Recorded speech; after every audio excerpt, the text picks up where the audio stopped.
Hi guys, Steve here in Adelaide. Have you ever been out in your boat, fishing, dangling a line, not getting any bites, and wondering what's going on down there? Well, I did, and I decided to build myself an underwater camera to see just what was happening. So far I've built 3 different models. The first was a security camera inside a housing like this, had a motor on the bottom, worked quite well.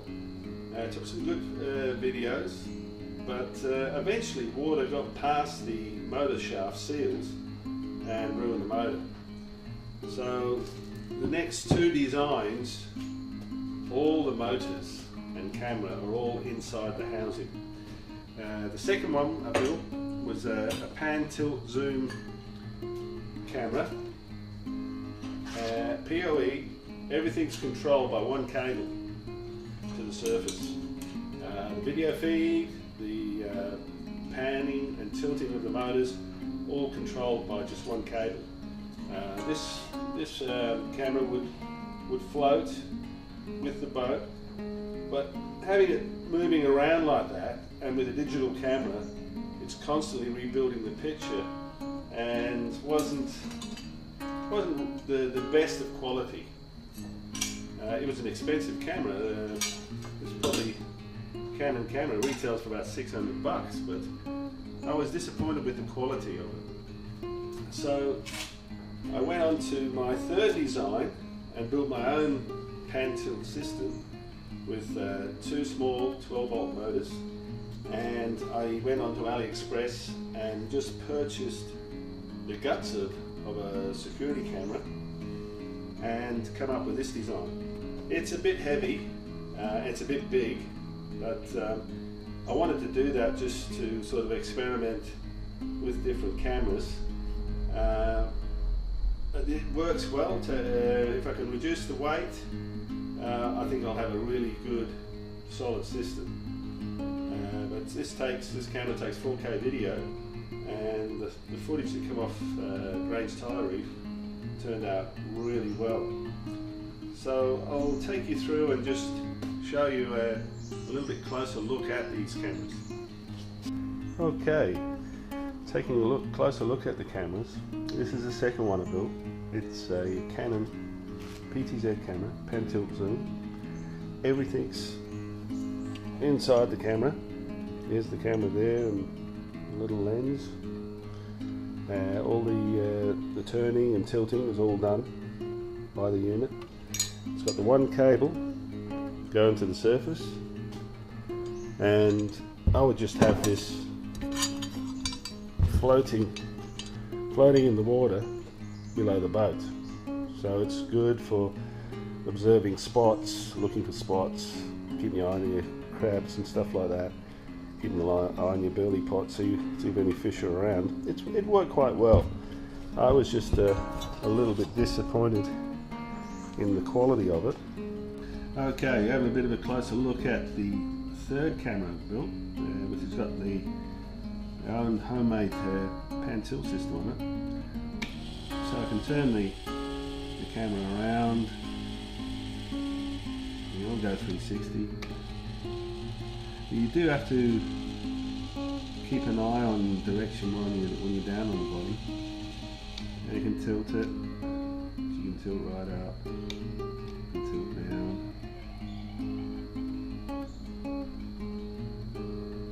And we can adjust it to keep stuff in frame when we're down on the bottom.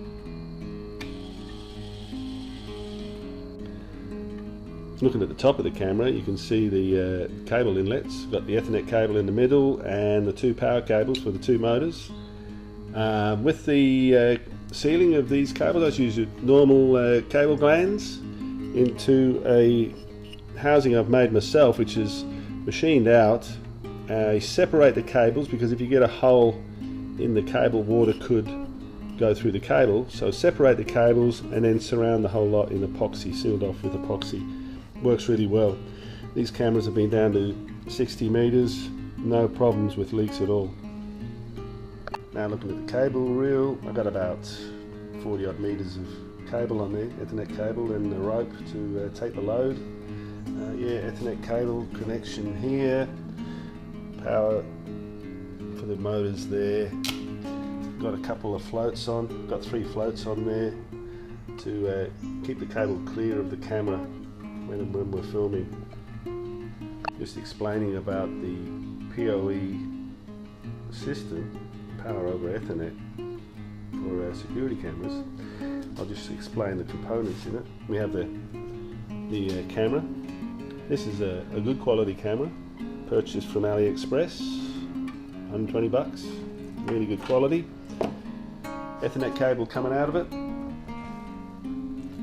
and then into a PoE injector or switch, PoE switch. So we've got one Ethernet cable going to the camera, the other one going to the laptop.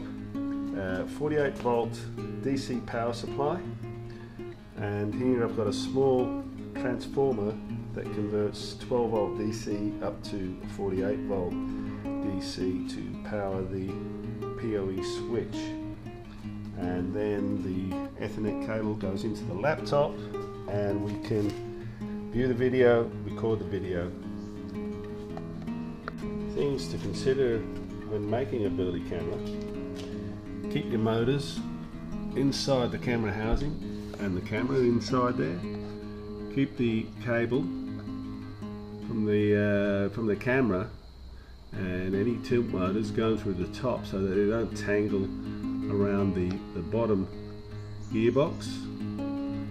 Weight, you know, it's up to the individual on the amount of weight, but you don't want to go any more than 15 kilos.